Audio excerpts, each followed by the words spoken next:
Welcome to Sober Sunrise, a podcast bringing you AA speaker meetings with stories of experience, strength, and hope from around the world.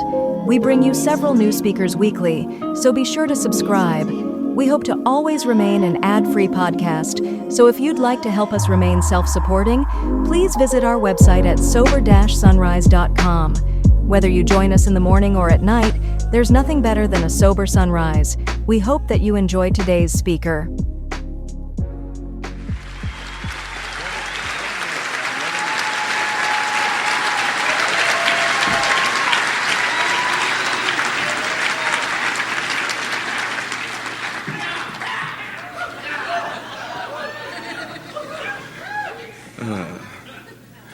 My name is Kelvin D. I'm an alcoholic.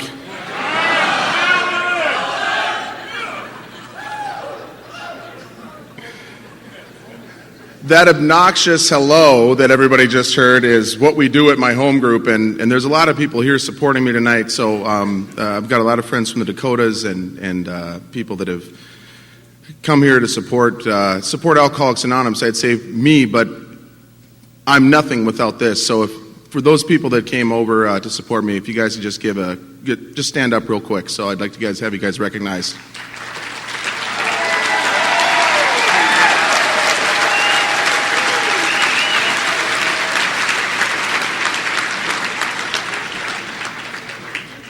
Herschel Walker?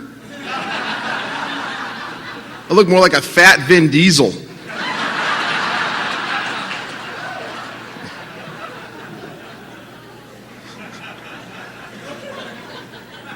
Anytime you get asked to go somewhere, you always end up hearing things from people. People always say, well, we're going to pick you up at the airport. And so I spoke in Kentucky last weekend.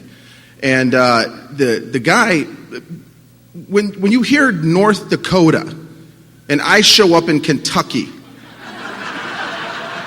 it is not what you expect. They're expecting something more of an Ole or Sven looking, not Tyrone. And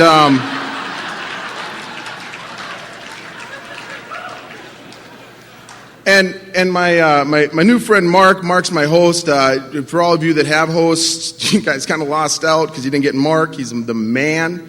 And Mark said, "Well, what? I've never met you before. What do you look like?"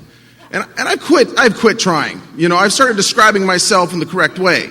Look for a guy who's full of fear, self, ego, lust, and trying to hide it underneath some kind of false confidence that comes across as friendly, and you'll see me. And that's kind of what I've ended up being. I've ended up being this person that all my life I've always been this guy that's always tried to put something out in front of people that wasn't really true because I was really afraid of what I was. And if you got to know me for what I really was, you would not only not want to be with me, you wouldn't have anything to do with me. And it's intimidating. I've heard people be honest up here this weekend, and it's intimidating to be in front of people that you've watched from the time that you were young in sobriety, and then you get to talk next to them in a convention like this. And it's intimidating to see people that you know are spiritually light years ahead of where you've ever planned on being, And the stories that some of these speakers have, I mean, you hear somebody. All I have to say is if you missed last night, go buy some discs, okay? Because and if you missed earlier today, the same thing, and it's unnerving enough. But when you have a guy you sponsor that's with you come up to you after the second speaker last night, after Scott spoke, he goes, "Man, what are you going to do?" And I'm like, "What are you talking about?" He goes, "Teresa and then Scott?" He goes, "You're going to have to make stuff up, man." And so I thought I'd tell you about the time I survived the drive-bys in North Dakota. Our drive-bys aren't quite like your drive-bys. They're more like drive-by yellings. "Your mom's fat." And that's more what we have. And the reason why we don't have more gunplay in the state is because if you're not a member of the NRA, we ask you to move out. And so when I started looking at this stuff, I've been in this position my whole life of trying to match up and try to outdo and outbe better. I've spent my entire time listening to your story for about 15 seconds so I can figure out a way to one-up it and try to sound better than you are, try to be better than you are. And that happened from the time I was young until the time I was riding with my first sponsor in the car, and he goes, "Oh, man, did you watch Jay Leno last night? Janet Jackson was on there." And I'm like, "Oh, yeah, man, she looked really good." And he goes, "Yeah, she was wearing that red dress." And I'm like, "Oh, yeah, it was really hot." He goes, "You idiot, she was wearing a black dress. You didn't even watch Jay Leno. Why do you have to always lie?" And he loved me into sobriety. Lots of hugs.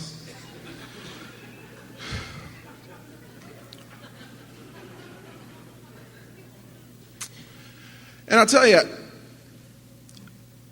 I came to my first Gopher State Roundup in May of 1997. And I was on probation at the time. And it's one of those things where I should have never been able to come here. I should have never been able to show up at this event. I had been given this lady named Jackie, and Jackie had a 70% violation rate. So if you messed up, you were gone. Jackie just sent you back.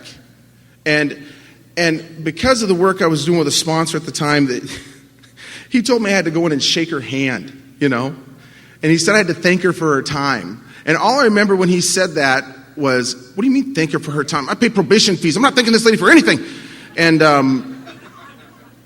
he said shake her hand, and I did what I was told, and I put my hand out, and she tried to reach underneath the desk. I thought she was going to shoot me. And as a result of it, I had 5 felonies hanging over my head when I came into Alcoholics Anonymous. And by the time I was almost 3 years sober, Jackie looked at me and she said, "You're not a criminal." And I'm looking around and I'm like, who is she talking to? And she said, "With all the stuff that you've been doing in Alcoholics Anonymous," she had never seen anything like it before. She said, "We're going to run all those felonies concurrent on a deferred imposition of sentence, and we're going to run everything backdated, and you don't have to say that you're a felon." And that started by being able to come to places like this and do things like this. And this was some of the small action that I took initially. This place has a special place in my heart because of it. And I'm not the guy that should be here. I'm not the guy that should be anywhere besides where people like me go. And I didn't know where I was going to be because when I was a kid, I just felt awkward. I felt funny. I felt disconnected from the world around me. It seemed like everybody had something going on that I didn't. And from my earliest memory, I remember having this hole in my gut. And it's the kind of hole when you look at me, you look through me. You kind of hole when you look in my direction, I don't matter. And some of the other speakers talked about, their family life and things like that. I grew up in a very abusive home. I grew up in the kind of place that it felt like there was conditions on any bit of love that seemed to come out from them.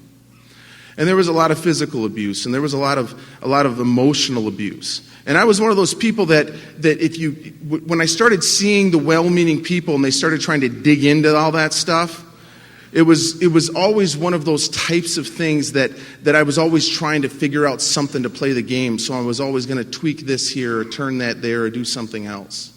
But all I know is that there was a piece of me missing. And I didn't know what that was. When I came to Alcoholics Anonymous, I found out everything that was ever wrong with me. I found out that I was restless, irritable, and discontented by my nature. And that I would be that way until I found the solution of alcohol by the time I was between 12 and 13 years old. And this restlessness, when I say I'm restless, I've just got this thing in me that I just know it's going to be better over there, and I just know they've got something better going on. And my sponsor gave me the best example of it I've ever heard. If you ever watch a dog lay down, they circle and they circle and they drop. I'm a dog that can't find its spot. I'm always looking for something better. And speaking of dog, I know some people have been teasing me.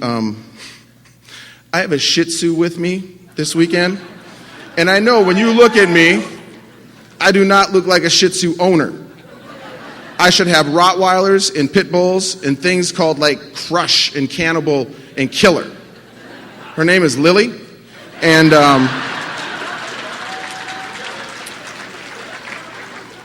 my wife and my daughter are in Kansas City, Missouri this weekend, and my daughter is a gifted young athlete, and she's playing on a boys' premier soccer team. And I didn't know. It's apparently some of you got asked 2 years ago. They called me like 18 months ago, so apparently I was more available than you.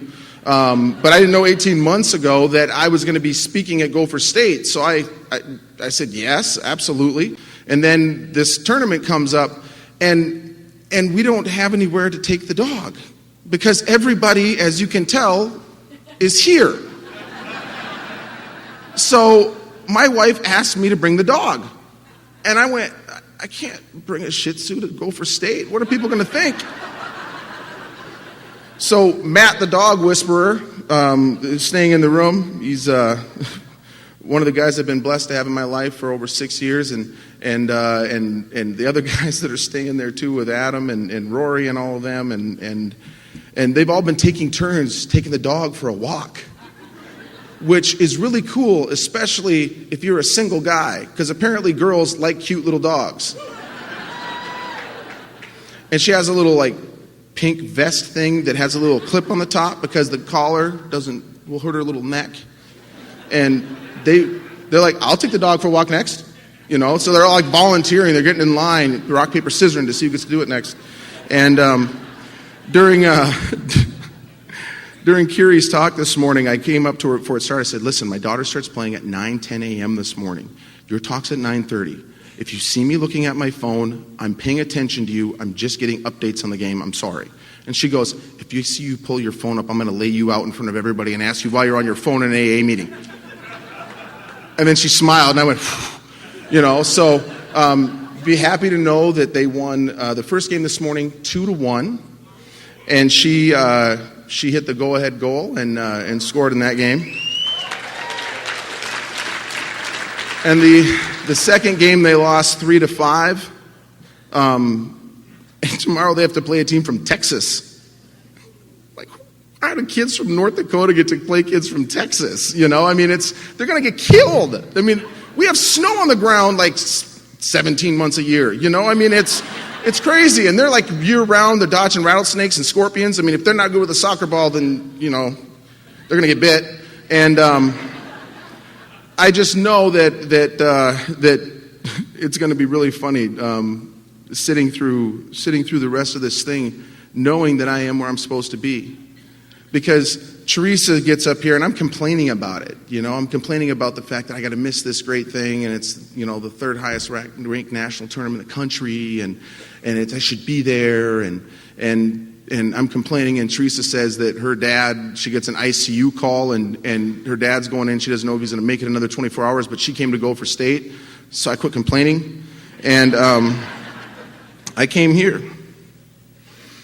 But this restlessness that I've felt my whole life doesn't seem to get fixed. It just grinds on me, and I don't seem to be able to reach out and find exactly where I'm supposed to be.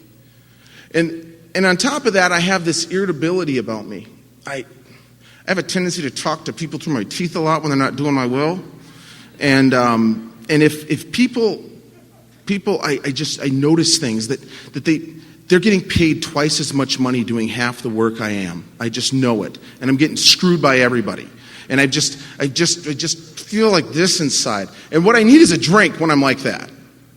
But when I feel this kind of just tightness in my body, and I just can't seem to do that, and it doesn't go away when you get sober and you get into AA, because it translates from talking to you through your teeth to people to sharing at them in meetings. You share directly at them because you're going to make sure that they fix it, because you do everything right and they don't. And I have this discontentment about me. This discontentment that I seem to feel is, even if I get the things I want, they're not enough. No matter what. And I'll explain it to you in two ways. First thing is this. They said there's, 8,400 people registered? I know that there's a bunch of them not watching me tonight. that hurts my feelings. They were here for you, St. Paul, because he was the main Saturday night speaker. And I'm by the escalator, and I hear these guys going, I don't know if we're going to go to the 10 o'clock speaker. I don't even know this guy. Paul did a great job. And they were going to go play hacky sack, you know? And I fine. Discontented. And the other form of discontentment I have is in relationships with people. And I have rules on how you're supposed to treat me. It's treat me like this, act like this towards me, do these things for me, be this, be that, be this, be that. And they try to start doing that, and they get close, and I change the rules, and I require more of them. And they get closer, and I change the rules, and I require more of them again. And before I realize there's such a separation between me and the people in my life that there's no way possible that they can manage the void. And they're looking at me wondering, when is enough? And I'm looking down at them wondering, if you just loved me more, if you just did the things that I would ask you to do, then we would get along just fine. And I emotionally wear people out. I destroy people's lives because of the requirements that I place on them. I didn't know what that was until I got to Alcoholics Anonymous. They told me I was playing God. I had no idea what the things I was doing were. I had no idea what they were. All I knew is that I seemed to not be able to connect with people. And this is before I ever took a drink. And before I ever took a drink, I am sitting there and I'm going through this whole entire thing, and I just feel so much. I'm so sensitive. I'm so perceptive of what things seem to be. And my perception is my reality. And I come here and you tell me I have a perception problem. So therefore my reality is a problem. And there is nothing about me that is true or real, and I don't know what the hell I am. And I've been like that my entire life. And I was like that into sobriety because I didn't understand what it was to be really loved and accepted until I got here. And I always thought you were shining me on. And I always thought you were going to change the rules. And I always thought it was going to come up a different way. And that's never been the case. I've been loved in Alcoholics Anonymous in ways that I never thought possible. And there's some friends of mine here from Wisconsin. And I got asked to speak in Eau Claire. And when I was in 6th grade, now, here's another thing. You know, if you're referring to things from 6th grade and you are damn near 40, that you have had resentments. And I am in 6th grade. And I had this, and I'm this kid that has trouble with keeping his own personal space. I am this kid that has trouble with just being still where I am because I don't have a drink. And this restlessness that I have, and this irritability that I have, and all of these things, all these parts and pieces of me that are so maladjusted in the environment that I grow up in, I don't know how to handle relationships with people. So as a result, I'm in trouble a lot. As a result, I'm not the kid. First of all, if there's anybody in here who's an educator, do not punish a kid by taking recess away. If they are anything like me, because now you've just taken their only physical release and you've left them even more bottled up than they are. And what they did is they made me copy the dictionary every day. So I did not go to recess from 2nd to 5th grade except for like 3 times. And what that is when you do, and I say 3 times because they keep giving me a chance. That's like taking this pack of wild dogs that has been caged up and dropping a stake there and going, don't touch it. Of course, if you put me out in that environment, I'm going to lose it. I'm going to react the way I've always reacted because I'm doing all of these things and I don't know how to connect. I don't know how to be where I am. And as a result of it, by the time I'm in 6th grade, I am just crazy. And I'm sitting there in this environment, and this teacher, and I'm going to leave his name off in case he ever comes in so I don't have to make amends for blasting him. We'll just call him Mr. N. And Mr. N went through and he said, nobody here has to give anybody a Valentine that doesn't want to. It's Valentine's Day. And we're going to have a Valentine's decoration box set. And we're going to have this contest. And whoever gets the best contest is going to get this box of chocolates. And so I go through and I just throw myself into this because I want to win, because I'm competitive. And I take this box and I put the slit in the top and I put G.I. Joes on it with Kung Fu grip and guns. And it's going to be shoot me, Valentine. I got this whole thing figured out, right? So I go up there and I put everything down and I go home and I've got resentments in 6th grade. And I am telling my mom that I am not giving one to them and one to him and one to her. And she says to me, Kelvin, come on, how would you feel if nobody gave you a Valentine? I will tell you exactly how that feels. They said go, I got up and I ran. And I dropped all the Valentines and all the boxes all the way around the whole entire classroom. And I got back to my box and I picked it up and it was a little light. I took the top off and there wasn't one. Not even from the teacher. Not even the teacher gave me a Valentine. And I was crushed. And I don't know how you handle things like that. I just cried, and I ran out of there, and I'm destroyed. And this is sitting with me. And I tell this story in Wisconsin, in Eau Claire, and the following Valentine's Day, I get a FedEx package at my front door.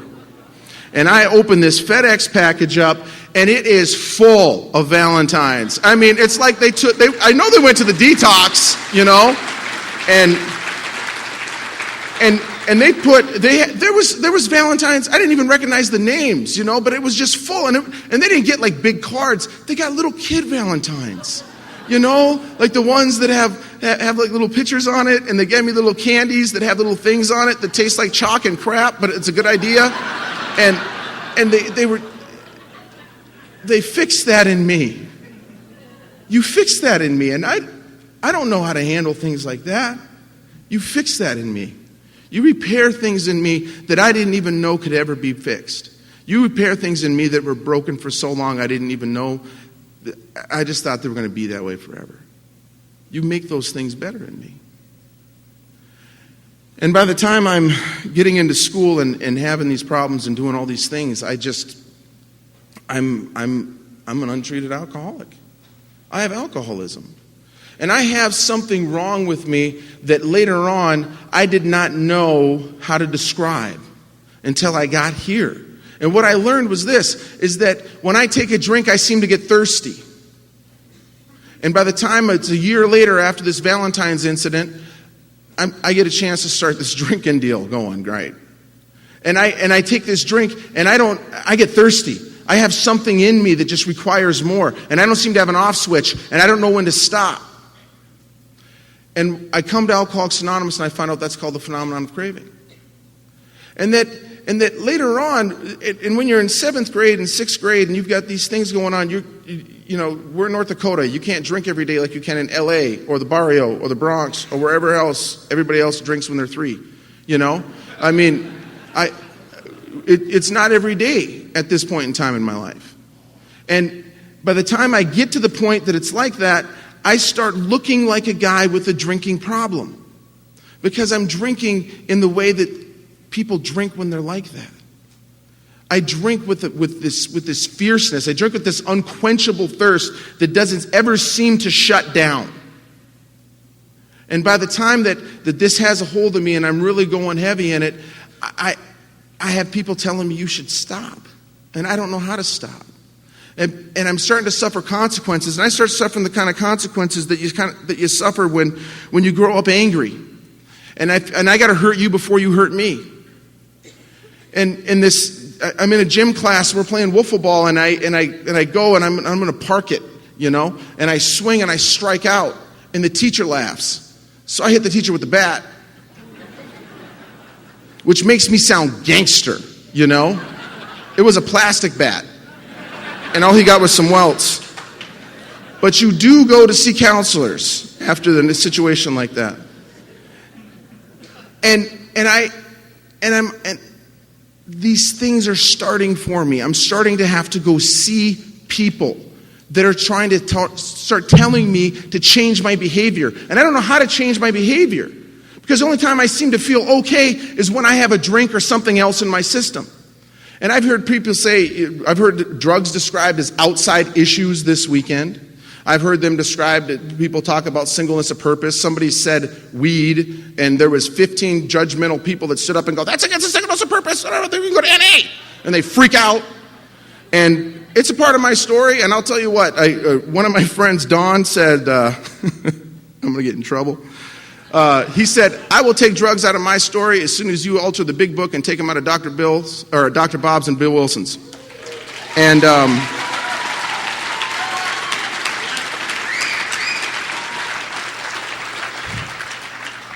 I use everything. I will use anything to get out of my head for a short period of time. I will take anything that I can, and I will try to fill this hole in me that is gaping. And I can't seem to get a handle on what it is. And all you do is keep telling me to stop because I look like a guy with a drinking problem. And you think if you remove alcohol from me that I will straighten out, that I will be okay. And I'm not.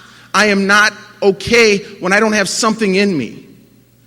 And the consequences start piling up by the time I get it late into high school and get into college, and they're starting to get worse and they're starting to get bigger, and I'm starting to experience things that would make normal people stop. People with a drinking problem would stop when their mother looked at them and said, when she looks at them and she says that she's ashamed she ever gave birth to you and you are no longer her son.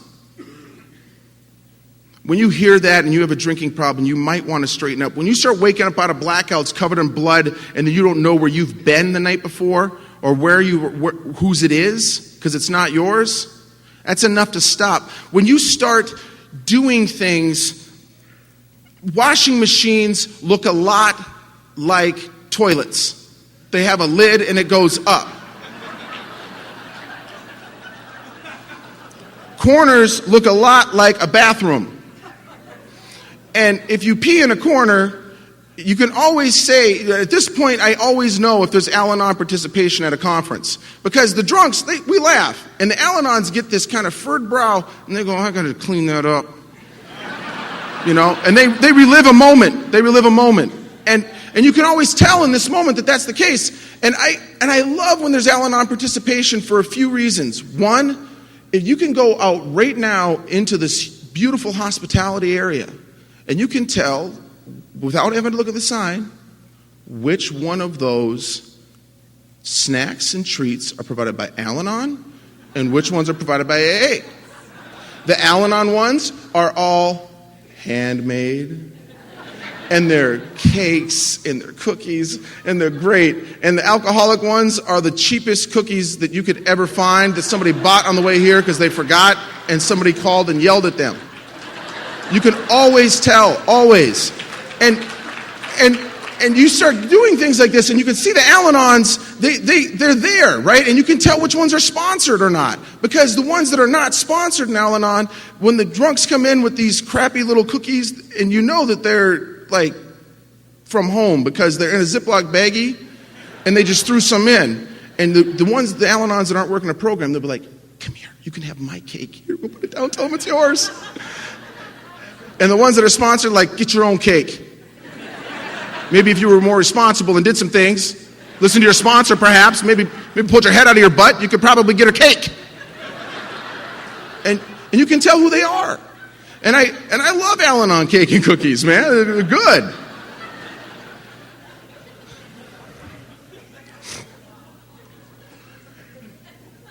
And the consequences pile up. And they keep piling up. And they keep getting worse. And I start rationalizing my behavior. I start saying things like, you're part Irish. When you drink whiskey, you are supposed to beat people up. It is part of your heritage. Anybody who drinks tequila goes to jail. That is completely okay. And I don't realize what these things are is this obsession of the mind, this other thing that's wrong with me that I can't seem to figure out why I keep drinking again when I know the consequences are looking at me, when I know I've got jail time and felony time and prison time. I know I have these things right here looking me in the face, and I can't seem to stay away from a drink long enough so that those things cease to exist. That I keep getting in trouble, and I keep having bad relationships, and I keep burning things to the ground, and I keep losing jobs, and I keep losing friends, and my family doesn't want me, and my life goes to hell, and I can't stop, regardless of what it is, in any way, shape, or form, that you tell me the consequence will be. It's this little thing that tells me it's going to be different. It's going to be okay. It's because of this. It's because of that. It's because you're with them. It's because you're with her. You know, if you wouldn't have done this, if you wouldn't have been here, and it just keeps telling me over and over again, and it drives me to the point of insanity. And so I look not just like a person with a drinking problem, I also start looking like a crazy person. And I start looking like the kind of person that you don't want around your family, and I start looking like the kind of person that you don't want to be around anyone that you care about or love. And people start distancing themselves from me. And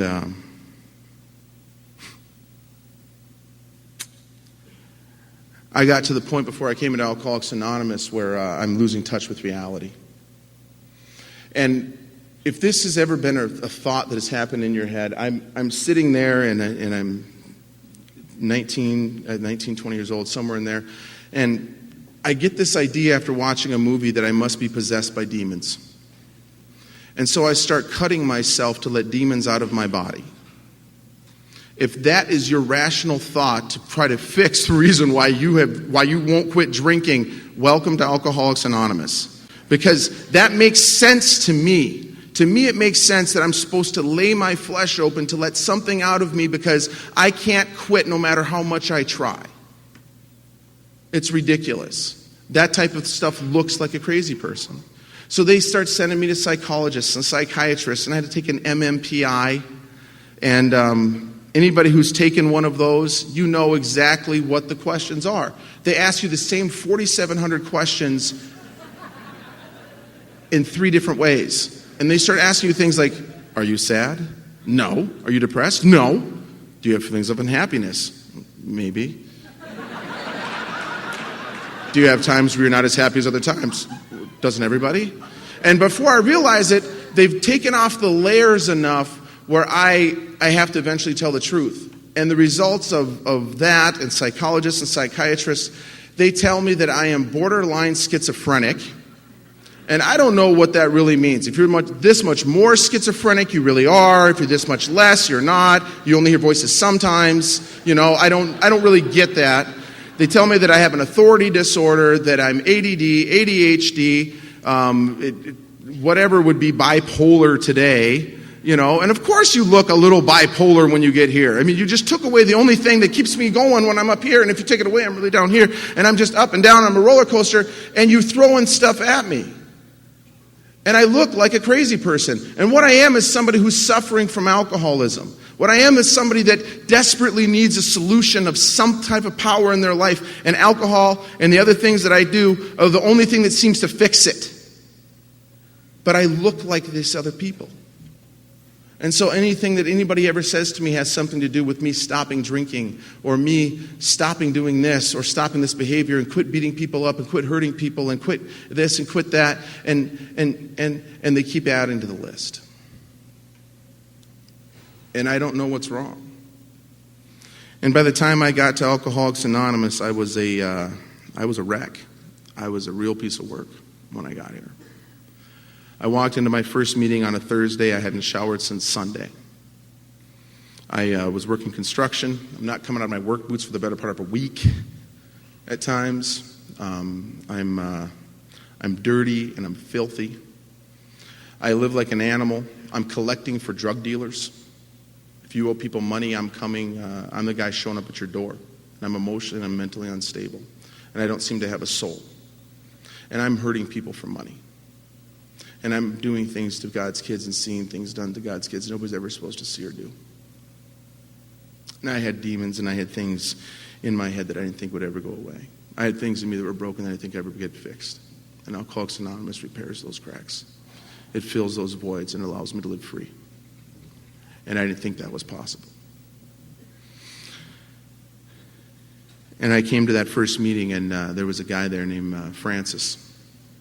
And I show up at the cool newcomer time, 7:59 and 58 seconds for the 8 o'clock meeting. And as I'm walking up to the door, he's like pushing the last smoker down the stairs, and he puts his hand out and he says, "Welcome."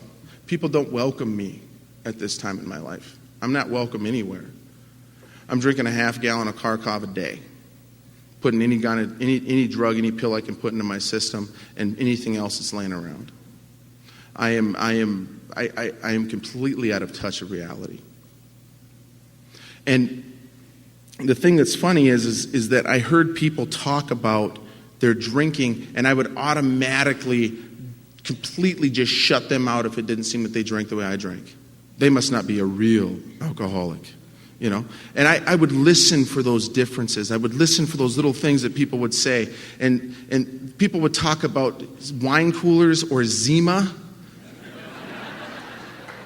I am like, what? I do not drink wine coolers or Zima unless there is nothing left. And then I will. And they will be delicious. Bartles and James is the best. And this guy, I go down the stairs, and this guy named Kenny gets up and he starts sharing his story, and it's the first time I've ever heard anybody say anything that resembles what's really going on in me. It's the first thing that anybody has ever said anything that made sense to me. First thing. He started talking about how he felt. He started talking about not being able to quit drinking. And it wasn't like the other people that were well-meaning people in my life that were sitting there trying to tell me to stop and to change these actions and change these things about myself that I can't control. And I got up and I ran out of that meeting, and I didn't even wait for it to get over. He got done speaking, and I just got up and I bailed. I bolted. And I grabbed that first drink and I threw it down. I grabbed the second one, and my brain did not shut off. When Teresa talked about feeling betrayed by alcohol, being betrayed by this thing that's supposed to have her back and supposed to be there, when she said that, I just kind of, yeah, I get that. I know what that feels like when you just desperately want your mind to shut down for just a little bit, just long enough so you can feel like you can breathe for just a couple of minutes, please, and it's not shutting down. And the only thing going through my head is, you're a loser. God, you're a loser. See, just a few weeks prior to this night, I'm out on a reservation in Belcourt, North Dakota, and my car is gone. And I get up in the morning and I need something bad, and I am sick and I'm not doing good. And they say, oh yeah, they'll be back. They just went to go get stuff. And a guy comes out of the back room and he takes a couple pieces of bread and he puts them on top of a quart jar, and he grabs this pine sol out from underneath the sink, and he pours this pine sol through the bread and strains down into the quart jar. Because that's how you purify pine sol. I don't know if anybody knows that, but you put bread on anything and it makes it okay and consumable. And he pours this pine sol through the bread and it goes into the quart jar, and then he hands it to the guy next to me, and that guy takes a swig off of it, and the guy next to him takes a swig off of it, and I don't see him pass out or fall down or do anything, so I grab it and I just tip it back. You do not drink pine sol because you need minty fresh breath. You don't do that. You drink it to get something to just shut this off. And I'm sitting there in this night and I'm going, you drank pine sol a couple of weeks ago, man. Your family's disowned you. You threw away everything positive in your life. You're going to go to prison. You beat people for money. You're an animal. You don't even shower. You stink. You're a piece of crap. You're garbage. And that's the only thing going through my head over and over and over again. Non-stop. It just won't stop. And I make a decision that I'm done drinking, and I call in sick to work that night, because I know if I go to the shop on Friday that there's going to be booze there. Because every Friday, see, the kind of place that I work is the kind of place at this point in time that you can functionally work as an alcoholic. So if you're going to work Saturday morning, we only get the 8-gallon keg. We get the pony keg. If you don't have to work Saturday, you get the 16-gallon keg. And that's acceptable. And we drink every single Friday in the shop. And I detox over that weekend. And I'm throwing up blood and bile, and I'm having hallucinations, and I go into a seizure, and I fall out of my bed, and I'm screaming for God to kill me. Just don't let me wake up, just kill me. And I wake up in the morning, and I'm mad at God again. See, that's the problem with somebody like me when I come to Alcoholics Anonymous. You start telling me I have to have a spiritual solution. You start telling me that I have to have this God of my understanding, and there is no way possible that that's going to work for me, because he only works for good people. And I'm not good people. I'm an animal and I'm crap. I'm letting demons out of my body by laying open my flesh, for God's sakes. What the hell? There is no way possible he wants anything to do with me. And I can't have that in my life. And it's not for lack of knowledge or lack for trying. My dad is Southern Baptist, right? If anybody has ever been somewhere that is Southern Baptist, they make a joyful noise. They do things that are cool. They got a band, they got drums and a guitar in a church. And it's a really cool place if you're a kid who can't sit still very much because your parents are going, shut up, stop. And they're hitting you like this because that's what you do to your kids in church when you're there to celebrate God. And and my mom is Norwegian Lutheran. We had some biblical conflict in our house. And my dad is the kind of guy that when the Jehovah's Witnesses would come to the door, he would invite them in. And he'd sit them down in the middle of the living room, and he'd say, "You boys need anything? I'll be right back." And he comes back with his Bible. And his Bible looks like my big book. It is tabbed. It is highlighted. And he goes, "You boys ready?" And by the time he's done, these guys are walking out like, this door-to-door thing kind of sucks, and I really wish I had a car. And, he's right, he might be right, and he's there. And he kept telling me, fear the Lord, fear God. And I don't realize that biblically fear means to respect. All I know is that God, I am scared of. Because if you do anything wrong and you don't listen to him and you try to run away from responsibilities and you go in the water, he sends a big fish to swallow you. If you have a lot of sex and do things that you aren't supposed to do and put places you're not supposed to go, sulfur and fire from the heavens. He burns you alive. Everybody messes up. 40 days, 40 nights, you all get to drown except for this one dude and his family and a bunch of animals, which I still judge to this day. And if you get too powerful, he sends a woman in to destroy you and cut off all your hair.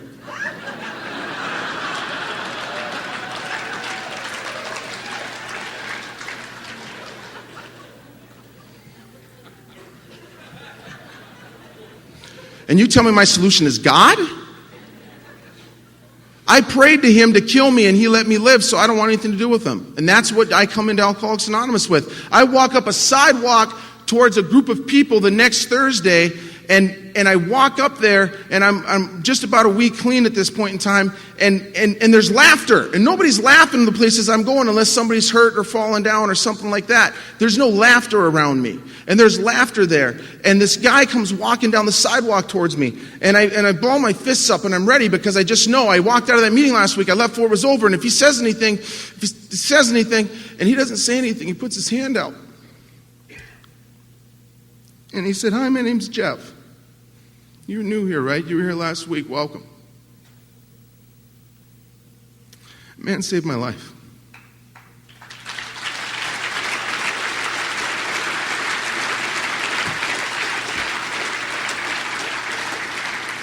And he took me into that Alcoholics Anonymous meeting, and he asked me to read How It Works. And they knew how to make a newcomer feel special. They really did. They had me read something right away, And I'm not judging, okay? I'm just reporting my experience and accurate facts that you should listen to because I'm right. And if you have your home group and you're asking people that are 5 years sober to read How It Works, shame on you. Because they're here already.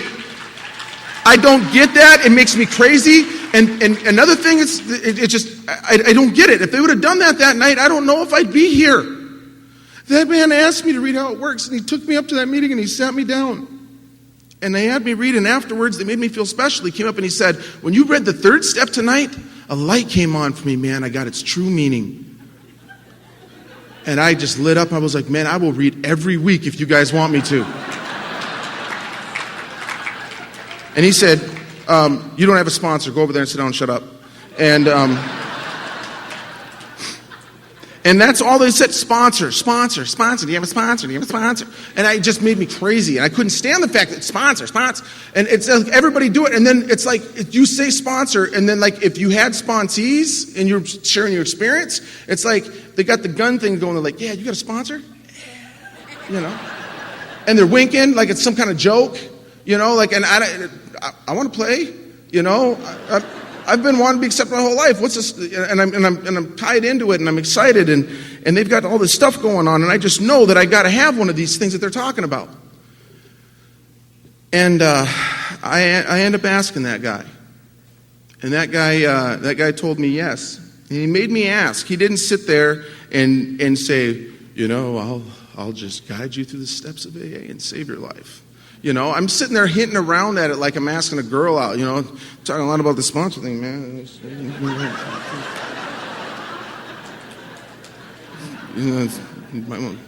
Do you do that?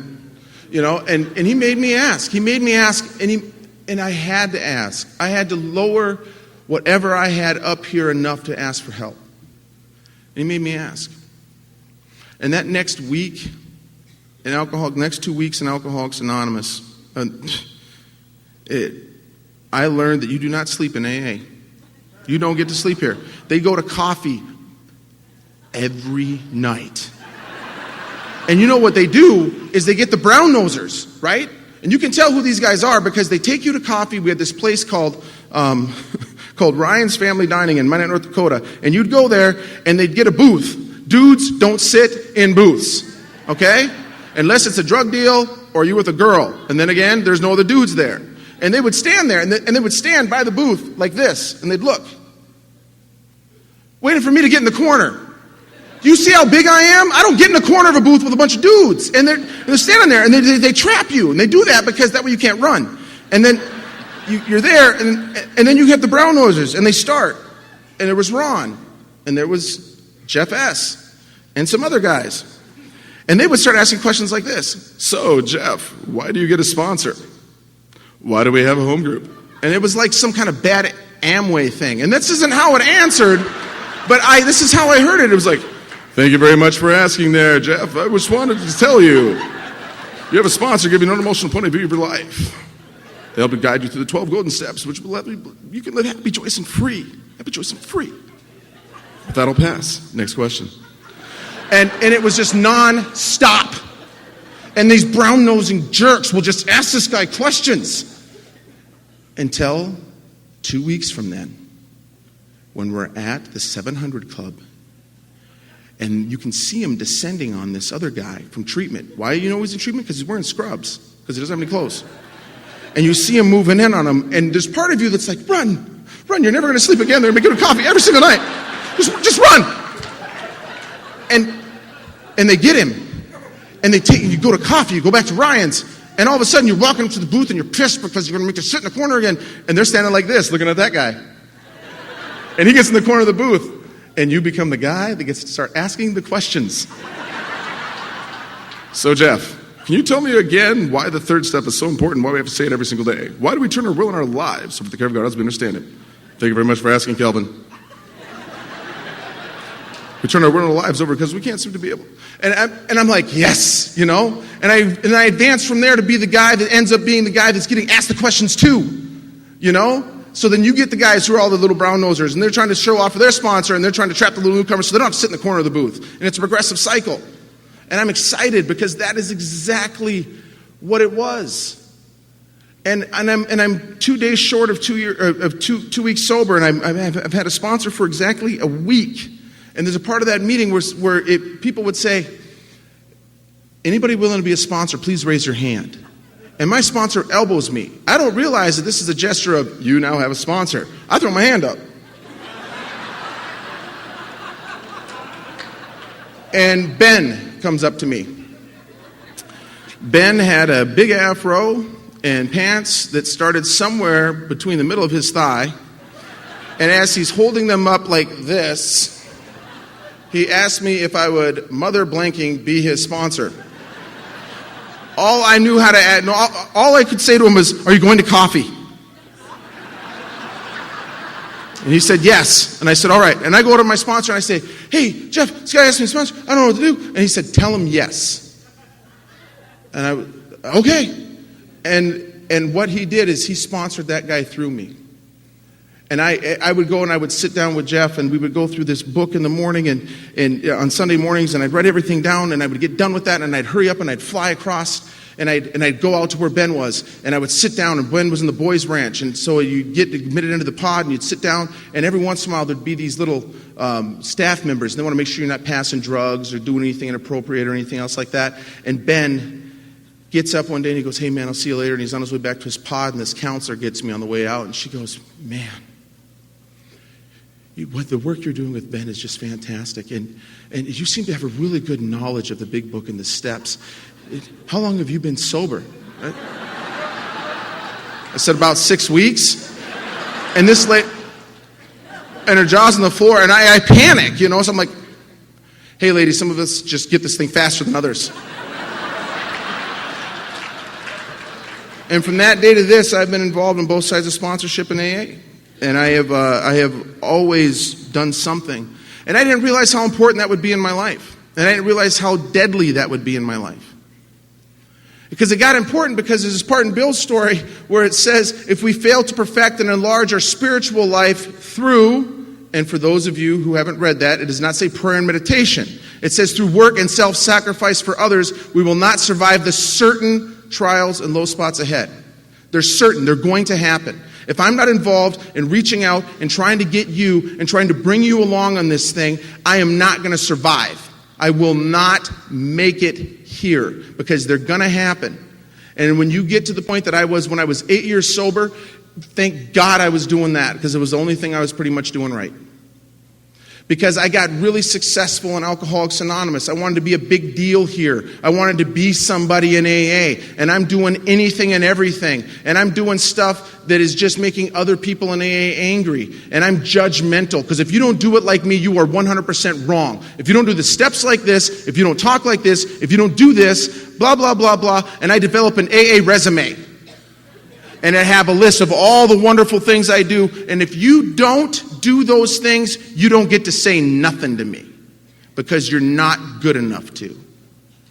And I became an absolute animal in Alcoholics Anonymous. I used the big book like a weapon. And I'm sitting there and I'm throwing out verse and scripture to people so that they really understand why they should do it like this and why they should do it like me. And by the time I'm 8 years sober in AA, I have alienated myself from almost everybody I've sobered up with. I don't have any friends. Guys I sponsor are leaving me, and they're finding other people, and they're telling me this. I need to move in a more spiritual direction. Just tell me I suck. Don't say more spiritual direction, because I'm a spiritual icon. I listened to 7 other speakers, and I took all the things they said, twisted it in my own words, and said it to you with absolutely no belief in it at all. And you should believe it. And I am dying right smack dab in the middle of AA. I am the AA poster child of action. I will give you a full list of all the wonderful things I do to help all the people that I help. And I'm so full of ego and ridiculousness at this time that I tell the guys that I sponsor at the time to sit the guys they sponsor by them at the meeting. And it looks like they're trying to create community and family. No, what I want them to do is to have them sit by there so I can get an accurate count so I can go onto my phone and I can pull up the calculator and figure out the percentage of all the people that I'm helping in AA, directly or indirectly. That is sick. And if you're in a place in AA, when you say, I will never take a drink again, I would kill myself first. That is not spiritually connected to a God. That is not recovery. That is a desperate need for a power in your life because you become God in your life. And when you start saying things to guys like, don't worry about the higher power thing. I'll be your higher power until you can get one.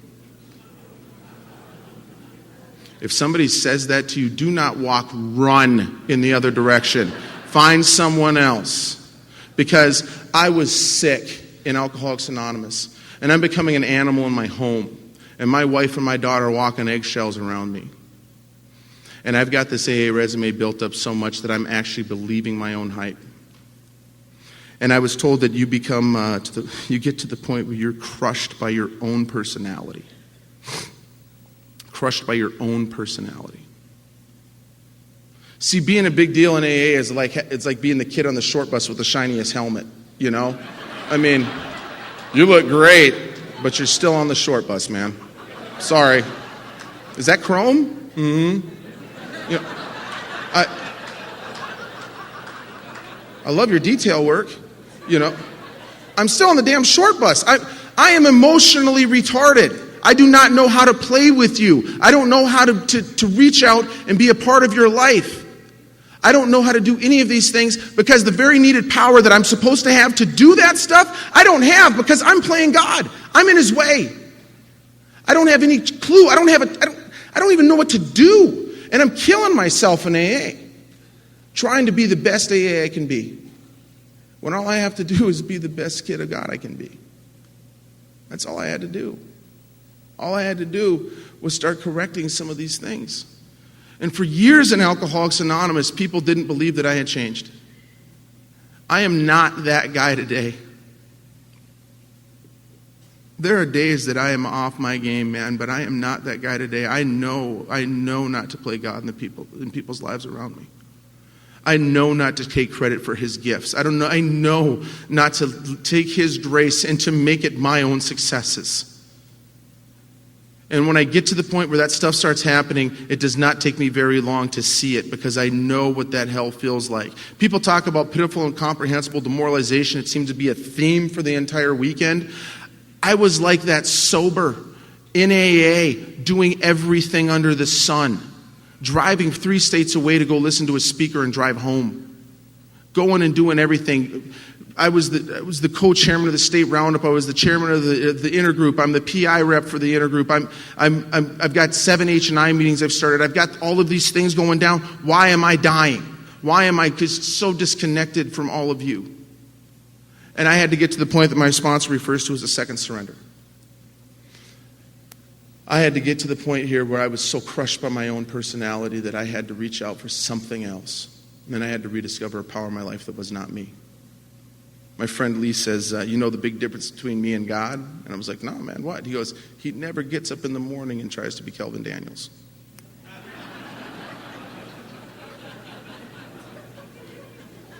He never tries to be me, but I get up, I've gotten up many mornings and tried to be him. And I've tried to play and direct everything in my life to get to the point where that all made sense and it all worked out the way I wanted it to.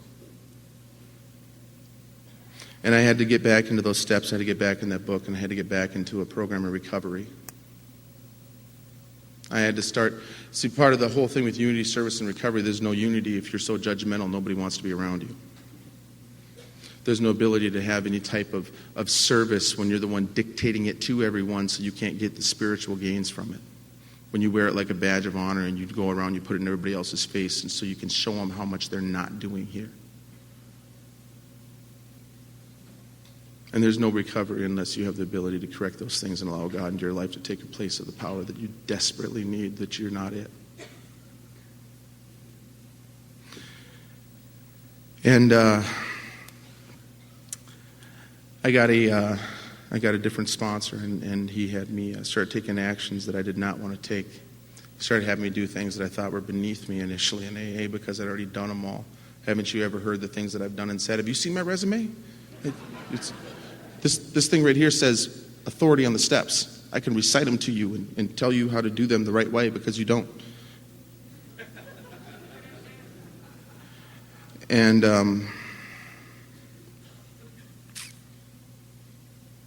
I had to get back into it, and I had to start from scratch. I started referring to myself as one of God's kids. See, when I pray, I say, Father God. Because it's the easiest way for me to think about it without complicating it, because I have a tendency to take things and twist them out of direction. It's because the book tells me my relationship is supposed to be. He's the father and I'm the son. It doesn't make any sense. I don't get to tell Dad what to do. I'm his child. I'm his kid. And I got here a piece of crap, and I get to stay here one of God's kids. I get to be that guy today. And I had to start doing some things, and I had a lot of stuff in, and AA started popping things up in front of me that I did not think was possible to fix. And I had this disconnect with my parents. I had this disconnect with those areas of my life, and I got to go make amends. And I get asked to speak in the big deep South in Louisiana, in Nolens, and I called my sponsor and I said, "Hey man, my real dad's name was Kelvin Jerome Montgomery. And do you think it'd be cool if I got to ask if anybody knew who he was, and maybe I get a chance to meet him?" And he said, "Yeah, man, you can do that." And I did, and I got down there, And I say, hey, if anybody's ever ran into this Kelvin Jerome Montgomery, can you please get a hold of the conference chair, Angel, and let her know. And I'd just really like a chance to meet him and correct some things from when I was young. Please. Because he was from Baton Rouge. So they got to know. And that was on a Sunday, and I flew home, and on Wednesday I got the call, and I found him, I had a dead dad. He's dead. And I got angry at God again. See, I put expectations on relationships, and the very thing that I do this, when I do this separation, I create it between me and God, and there's such a void and such a gap there that it's not possible for me to allow him to work in my life because I put expectations on his plan. And what the plan is that it was supposed to be like it was with these couple of guys that I sponsored. And I sponsored this guy, Lee. And Lee got to correct, and he got to go meet his dad, and he went to California, and he got to drive a Lotus. Because his dad is rich. And Lee calls me from the damn ocean, standing there at a sunset. And he's blubbering. And he's like, man, it's the most beautiful thing I've ever seen. It's like footprints. And my footprints are actually in the sand. And there's nothing on. And I got to drive a Lotus. My dad gave me $1,000. And I got Christmas. And I got a car. And I'm like, yeah. So I know when I go to Louisiana, I'm going to say this story. And it's going to be this beautiful Lifetime movie moment. Or it's going to turn out like Brent. And see, Brent searched for his parents, and Brent found out he's part Cherokee, and he went and found his parents, and he got in touch with his culture, and he ended up being like related to something that was like somebody important, and he like went out there and he learned about smudging and all kinds of cool stuff, and he got spiritual and full of life and love. And I got dead dad. And I got mad at God. And I am done. I've put the work in. I've changed all these things. What the hell? What do you mean I get dead dad? That's not right. It's not fair. And I was so mad. I got tired in AA for a while of being the guy that no matter how far down the scale we've gone, we'll see our experience can help others. Sober. I get it when I'm drinking. I get it that I've got to use the stuff that I've done wrong in my past to help others. But why do I have to go through it sober? These guys over here, they get cool stuff and they get cool ideas and people treat them special and people buy them nice things and their family, their mom's not a prescription drug addict that can't be around her grandkids. I have that. That's crap. It's not fair. And I started this list of things that I'm supposed to get because, damn it, I do stuff in AA. I'm playing God. I created expectations that were unfair and not true. I created things, when I made that decision in the third step, I got to do whatever his plan is. I got to be built into whatever he chooses me to be. And 2 years after that, I got asked to go speak in Covington, Louisiana. And the speaker, or my host said, hey, we know what graveyard your dad's in. And I can take you there. And I got up and I flew in early, and he drove me over to Mississippi and took me to a military graveyard. And I wrote the letter. And I took the letter and I took that letter and I signed it on the bottom. Kelvin Jerome Montgomery. That would have been my name when I was a junior. And I took it to that graveyard and I read that letter and I felt something. And I had just went to the gas station, I just bought a brand new lighter, and I lit this corner, and I lit this corner, and I lit this corner, and I lit this corner, because that's how you properly destroy a document. For those of you that are going to properly burn something on a gravesite of men's, that's exactly how you do it. If you don't do it that way, you're wrong. And just trying to help. And I in the corners start burning in, and as the ashes are going up, I feel this connection to the Spirit, and